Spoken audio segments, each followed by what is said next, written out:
जावरा तहसील के डोडियाना गांव में स्थित एकीकृत शासकीय माध्यमिक विद्यालय भवन की मरम्मत का कार्य शुरू हो गया है। यह कार्य वॉइस ऑफ एमपी न्यूज़ द्वारा जर्जर स्कूल भवन को लेकर प्राथमिकता से प्रकाशित खबर के बाद संभव हो पाया। खबर के प्रकाशित होते ही जावरा एसडीएम त्रिलोचन गौड़ ने मामले को गंभीरता से लेते हुए शिक्षा विभाग के अधिकारियों की बैठक बुलाई और आवश्यक दिशा निर्देश जारी किए।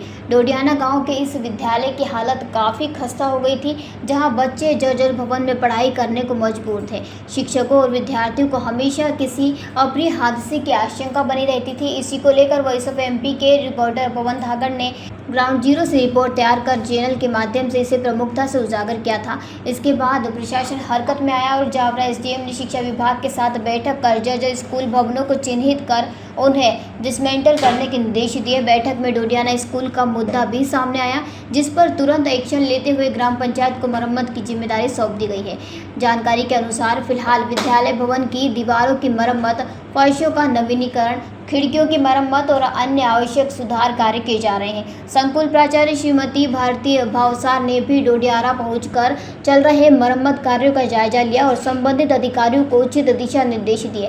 वॉइस ऑफ एमपी की इस पहल से न केवल बच्चों को सुरक्षित वातावरण मिलेगा, बल्कि शिक्षा व्यवस्था को भी मजबूती मिलेगी। स्कूल मरम्मत को लेकर जावरा अनुविभागीय अधिकारी एसडीएम त्रिलोचन गौड़ ने वॉइस ऑफ एमपी से क्या कुछ कहा, आइए सुनते हैं। लगभग कुछ समय पहले ही मतलब एक समाचार पत्र और न्यूज़ के माध्यम से ये संज्ञान में आया था कि डोडियाना ग्राम जो जावरा तहसील में स्थित है, उसमें वहाँ पे जो शाला भवन है वो बहुत जर्जर अवस्था में था। क्योंकि विद्यार्थी वहाँ पे उसमें पढ़ाई कर रहे हैं, तो सुरक्षा की दृष्टि से पिछले सप्ताह इसकी बैठक आयोजित की शिक्षा विभाग की, जिसमें विशेष रूप से डोडियाना के संबंध में इसमें चर्चा भी की गई और निर्देश दिए गए कि जो भी उसमें आवश्यक मरम्मत है वो करके कार्य किया जाए, ताकि सुरक्षात्मक रूप से बच्चे वहाँ पे पढ़ाई कर सकें।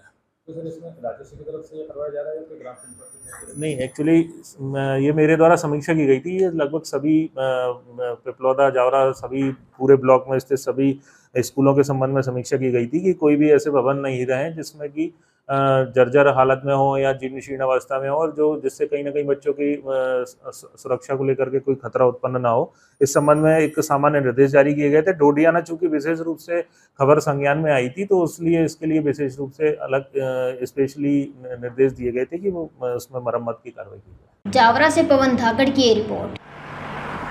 जयराम जी, किशन काका, राम राम भाई, राम राम। क्या दोनों भाई बैठ के क्या हिसाब लगा रहे हो? ऊटी लहसुन के भाव आ गए क्या? अरे नहीं रे दादा, ये अपना रमेश नया मकान बनाने के लिए लोन ले रहा है। हिसाब किया तो पता चला कि लोन का पैसा तो ईंट और रेती में ही पूरा हो जाएगा। और अभी तो सीमेंट लानी है, सलिया लाना है, और तो ठेकेदार को भी पैसे देने हैं। मेरे तो कुछ समझ में ही नहीं आ रहा कि कैसे बनेगा मेरा नया मकान। अरे किशन काका, कहाँ इन रेत, सीमेंट और लाल ईंटों के चक्कर में पड़ रहे हो? मेरी बात मानो तो अपने घर को बाबजी एएसी ब्लॉक से बनवाओ। इसमें ना सीमेंट और रेत की जरूरत होती है, ना ही तराई करने की झंझट। और लाल ईंटों के मुकाबले आपका मकान काफी तेजी से बनकर तैयार हो जाएगा। इससे आपके पैसे तो बचेंगे ही, साथ ही मजबूती ऐसी कि सालों साल देखने की जरूरत नहीं। और इससे आप अपना मकान ही नहीं, कुएं और खेत की बाउंड्री वॉल भी बनवा सकते हो, जिससे रोजड़ों की समस्या भी खत्म हो जाएगी। वाह भाई, ये तो कमाल की चीज है। फिर तो मैं अपना घर बाबजी ब्लॉक से ही बनवाऊंगा। और मैं अपने खेत की बाउंड्री वाल। ज्यादा जानकारी के लिए स्क्रीन पर दिए गए नंबर पर अभी कॉल करें। बाबजी एएसी ब्लॉक्स, स्टील से मजबूती।